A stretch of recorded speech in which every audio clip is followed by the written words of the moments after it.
আজকের সময় এই টপিক সোশ্যাল মিডিয়াতে ভাইরাল হয়ে গেছে এবং এটি আমি একজন ভারতীয় হিসেবে বলছি না, বরং এই প্রশ্নটা আজকের দিনে বাংলাদেশের সাংবাদিকরাই তুলছেন।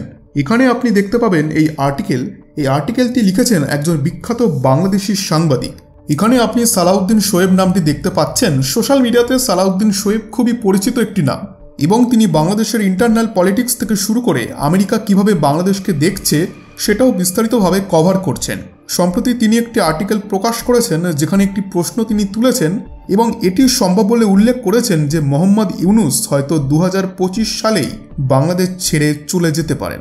এর কারণ হিসেবে বলা হয়েছে হয়তো তিনি বলতে পারেন যে তার স্বাস্থ্য খুবই খারাপ হচ্ছে এবং তিনি একজন বৃদ্ধ মানুষ, ফলে চিকিৎসার জন্য বাইরে যেতে হবে।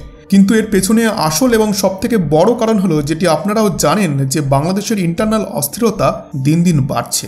এখন আমরা এই বিষয়ে বিস্তারিত আলোচনা করব যে বাংলাদেশের সাংবাদিকরা আজকের দিনে দেশের বিষয়ে কি বলছেন, আর আজকের এই ভিডিওতে আপনারা অনেক গুরুত্বপূর্ণ তথ্য জানতে পারবেন।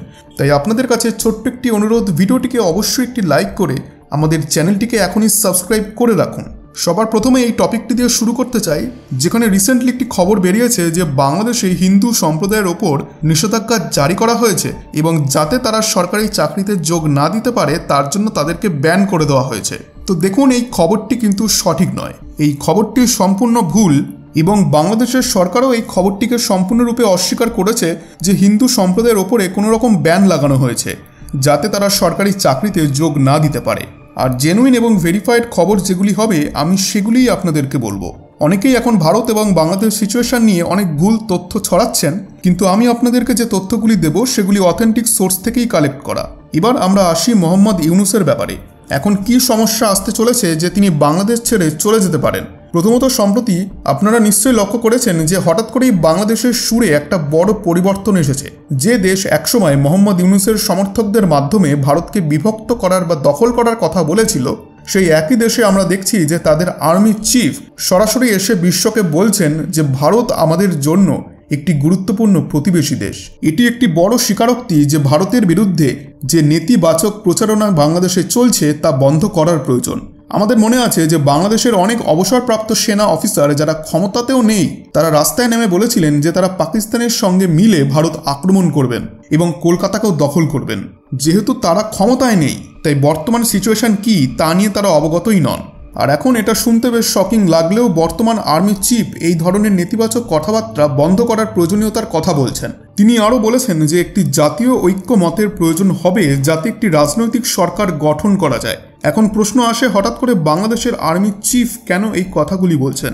এর দুটি বড় কারণ রয়েছে। প্রথমত, হঠাৎ করেই বাংলাদেশের ভারতের ওপর নির্ভরশীলতা অনেক বেড়ে গেছে এবং সেটা অনেক বলতে কয়েক গুণ বেড়ে গেছে। মনে রাখতে হবে সাম্প্রতিক মাসগুলিতে বাংলাদেশে ভারতের বিরুদ্ধে প্রচুর নেতিবাচক রেটরিক চলছিল, কিন্তু যখন দেশে খাদ্য সংকট তৈরি হলো এবং নিশ্চিত হয়ে গেল যে মিয়ানমার থেকে আর কোনো চাল আসবে না, তখন তারা বুঝতে পারলেন যে ভারতের সঙ্গে সম্পর্কের আসল গুরুত্ব।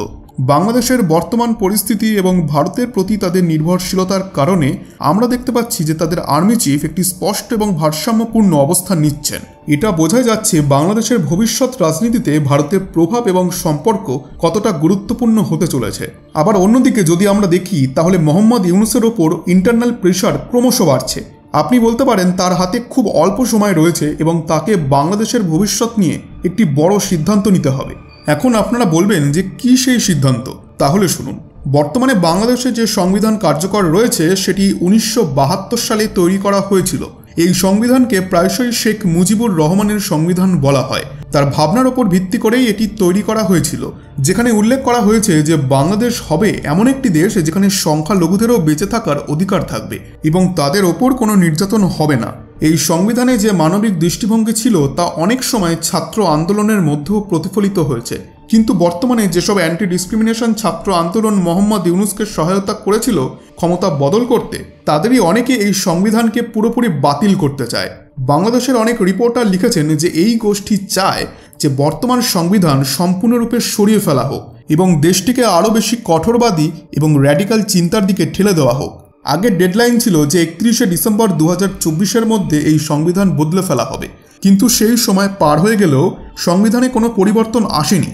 এখন নতুন সময়সীমা দেওয়া হয়েছে 15ই জানুয়ারি 2025।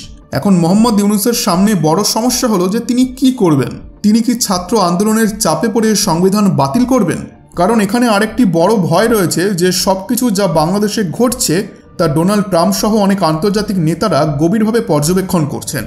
বাংলাদেশের সাংবাদিকরা এখানে আরও একটি গুরুত্বপূর্ণ বিষয় উল্লেখ করেছেন যে বাংলাদেশে ইসকন সদস্যদের ওপর যে সহিংসতা হচ্ছে এবং ধর্মীয় সংখ্যালঘুদের ওপর আক্রমণ বাড়ছে তা কেবল ইন্টারনাল ইস্যু নয়, এমনকি সেখানে যারা আগে সন্ত্রাস ছড়িয়েছিল তাদেরকে জেল থেকে মুক্ত করা হচ্ছে। এই বিষয়গুলি ডোনাল্ড ট্রাম্পের সরকার অবশ্যই নজরে রাখবে। ডোনাল্ড ট্রাম্প 20 জানুয়ারি শপথ গ্রহণের পর আমেরিকার পরবর্তী প্রেসিডেন্ট হবেন। তিনি এর আগেও বেশ কয়েকবার বলেছেন যে বাংলাদেশ তাদের জন্য একটি বড় সমস্যা। এই অবস্থায় মোহাম্মদ ইউনূস একটি অত্যন্ত কঠিন অবস্থানে রয়েছেন। প্রশ্ন উঠছে তিনি কি সংবিধান বাতিল করবেন এবং একটি বড় ঝুঁকি নেবেন? কারণ যদি তিনি সংবিধান বাতিল করেন তবে ডোনাল্ড ট্রাম্পের আগত সরকার এটি গ্রহণ নাও করতে পারেন এবং বলতে পারেন যে এটি সম্পূর্ণ ভুল সিদ্ধান্ত। যেখানে এক নির্বাচিত সরকারকে উৎখাত করা হয়েছে সেখানকার প্রধানমন্ত্রী দেশ ছেড়ে পালিয়ে গেছেন, আর একজন যাকে কেউ নির্বাচিত করেনি এসে সংবিধান বাতিল করে দিলেন। এটি একটি বিশাল সমস্যা হয়ে দাঁড়াবে। এমন অবস্থায় মোহাম্মদ ইউনূসও জানেন যে তার এই সিদ্ধান্ত উল্টোও পড়তে পারে। বাংলাদেশি সাংবাদিকদের ভবিষ্যৎবাণী অনুসারে সম্ভবত 2025 সালে এই প্রবল চাপের মধ্যে মোহাম্মদ ইউনূস হয়তো বলবেন যে আমার স্বাস্থ্য খুব খারাপ, আমি কিছুদিনের জন্য বাংলাদেশ ছেড়ে যাচ্ছি। অথবা তিনি সম্পূর্ণভাবে বলবেন যে এই দায়িত্ব তিনি আর পালন করতে পারবেন না, কারণ বর্তমান পরিস্থিতি খুবই ঝুঁকিপূর্ণ। আর বন্ধুরা, আপনাদেরকে এটি বলি যে 2025 একটি অত্যন্ত ঘটনাবহুল বছর হতে চলেছে। বাংলাদেশ থেকে অনেক বড় বড় খবর আসবে, হয়তো জানুয়ারি মাসেই আসবে। আর যা যা খবর আসবে আমি অথেন্টিক সোর্স নিয়ে আপনাদের সামনে সব কিছু তুলে ধরবো। এখন এখানে আমার পার্সোনাল মতামত এটি হবে যে একজন ভারতীয় হিসেবে আমি চাই যে বাংলাদেশে স্থিতিশীলতা ফিরে আসুক। এটি সত্যি যে একটা সময় ছিল যখন বাংলাদেশ খুব ভালোভাবে উন্নতি করছিল, তাদের মুদ্রা টাকার মূল্য বৃদ্ধি পাচ্ছিল, তাদের টেক্সটাইল এক্সপোর্টস খুব ভালো করছিল। কিন্তু হঠাৎ তারা যে পথে এগিয়ে যাচ্ছে তা দীর্ঘ মেয়াদে দেশের জন্য ক্ষতিকারক। আমরা সম্প্রতি দেখেছি যে আমেরিকাতে সন্ত্রাসী হামলার পর ডোনাল্ড ট্রাম্প সন্ত্রাসবাদের বিরুদ্ধে একটি কঠোর নীতি গ্রহণ করেছেন, নো টলারেন্স পলিসি। এর আওতায় কিন্তু বাংলাদেশও পড়তে পারে, এর প্রবল সম্ভাবনা রয়েছে। তো বন্ধুরা, আশা করছি আমাদের এই বিশ্লেষণ ভালো লেগেছে।